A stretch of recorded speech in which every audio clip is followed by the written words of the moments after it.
ಇಲ್ಲಿ Pascal triangle first ಮಾಡಿರ್ತಾರೆ.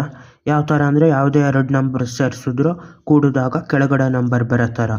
ಈ ಪಾಸ್ಕಲ್ ಟ್ರಯಾಂಗಲ್ಲು ಸಿಮ್ಮೆಟ್ರಿಕಲ್ ಆಗಿರ್ತದೆ. ಎಡಗಡೆ ಏನೇನಿರ್ತದೋ ಬಲಗಡೆನೂ ಅದೇ ಇರ್ತದೆ. ಈ ಮಧ್ಯದ ಪಾಯಿಂಟ್ ತೆಗೆದ್ರೆ 35 35 21 21 7 7 ಈ ಥರ ಆಯಿತು.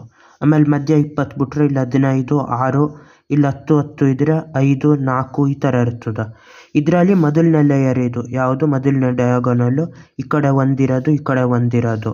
ಅದೇ ಥರ ಎರಡನೇ ಡಯಾಗೋನಲ್ ಯಾವುದಕ್ಕೆ ಈಕ್ವಲ್ ಆಯ್ತದೆ ಅಂದರೆ ಅದು ರೋ ನಂಬರ್ಗೆ ಈಕ್ವಲ್ ಆಯ್ತದೆ. ಇದರಲ್ಲಿ ರೋಗಳು ಅಂತ ಕರೀತಾರೆ. ಇದನ್ನು 0th ರೋ ಅಂತ ಕರೀತಾರೆ.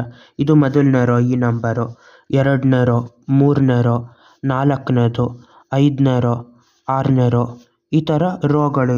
ಇದು ಮೂರನೇ ರೋ, ನಾಲ್ಕನೇ ರೋ, ಐದನೇ ರೋ, ಆರನೇ ರೋ. ಈ ಮೊದಲನೇ ಡಯಾಗೋನಲ್ ಬಿಟ್ಬಿಟ್ಟು ಎರಡನೇ ಡಯಾಗೋನಲ್ ಬಂದರೆ ಆ ರೋ ನಂಬರ್ ಯಾವುದು ಅದಕ್ಕೆ ಸಮ ಆಗಿರ್ತದೆ. ಒಂದನೇ ರೋಗೆ 1, ಎರಡನೇ ರೋಗೆ 2, ಮೂರನೇದಕ್ಕೆ 3 ಈ ಥರ. ಏಳನೇ ರೋ ತಗೊಂಡ್ರು ಇದು ಏಳನೇದು ಈ ಥರ. ಇದೇ ಥರ ಎಷ್ಟೋ ಪ್ಯಾಟರ್ನ್ಗಳು ಮಾಡ್ಬೋದು ಈ ಪಾಸ್ಕಲ್ ಟ್ರಯಾಂಗಲಲ್ಲಿ. ಅದು ನೆಕ್ಸ್ಟ್ ಇದರಲ್ಲಿ ಹೇಳ್ತೀನಿ. ಬಾಯ್.